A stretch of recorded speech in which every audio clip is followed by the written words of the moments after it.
여러분, 안녕하세요. 오늘 하루도 평안하셨는지요? 삶이라는 긴 여행길 위에서 우리는 많은 질문들을 만나게 됩니다. 때로는 길 위에서 방향을 잃기도 하고, 또 때로는 생각지도 못한 곳에서 삶의 의미를 발견하기도 합니다. 오늘은 이 긴 여행길 위에서 잠시 쉬어가는 마음으로 삶과 철학에 관한 이야기를 함께 나눠보려 합니다. 우리가 살아온 날들을 돌아보면 참 많은 일이 있었지요. 청춘이라는 푸른 시절부터 이제는 인생의 황혼에 접어드는 지금까지 말입니다. 그 모든 날들 속에 숨어있는 삶의 의미, 행복의 본질에 대해서 천천히 이야기를 나눠보고자 합니다. 철학은 어렵다고 생각하시나요?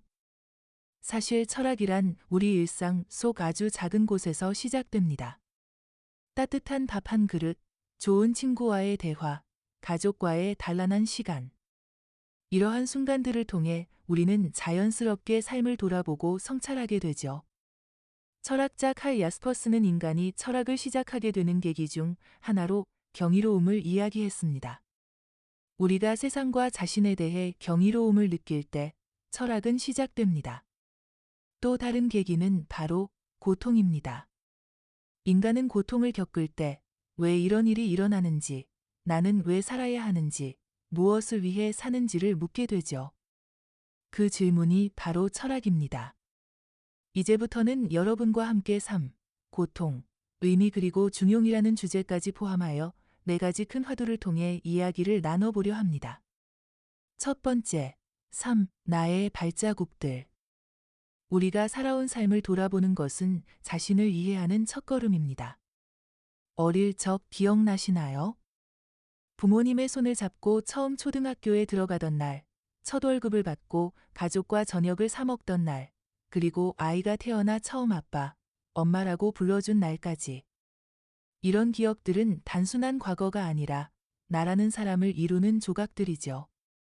철학자 마르틴 하이데거는 존재에 대해 말하며 인간은 앞으로 다가올 죽음을 의식하며 살아가는 존재라고 했습니다.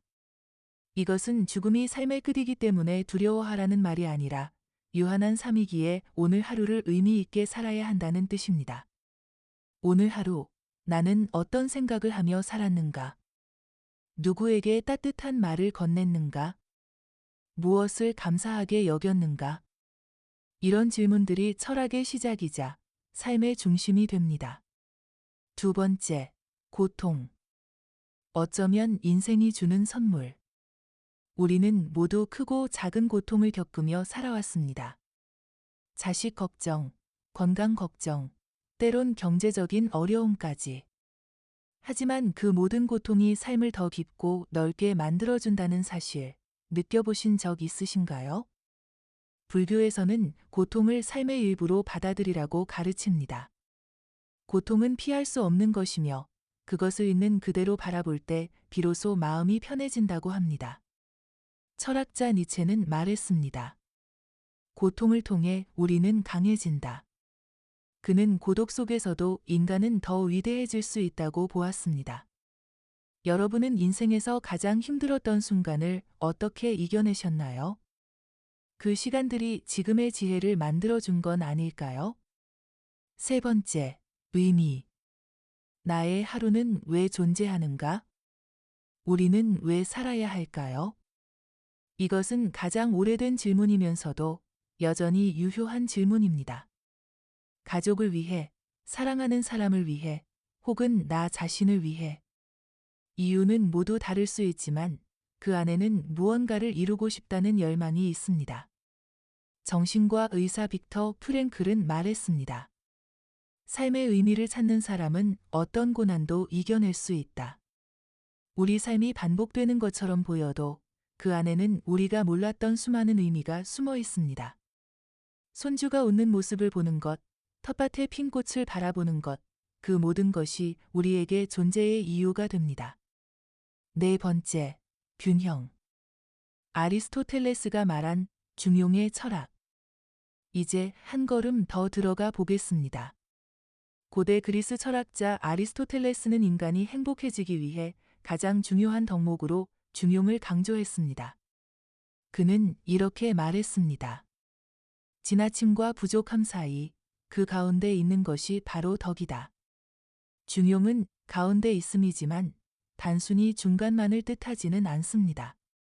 상황과 사람에 맞게 가장 적절한 태도와 선택을 하는 것을 의미합니다. 예를 들어볼까요?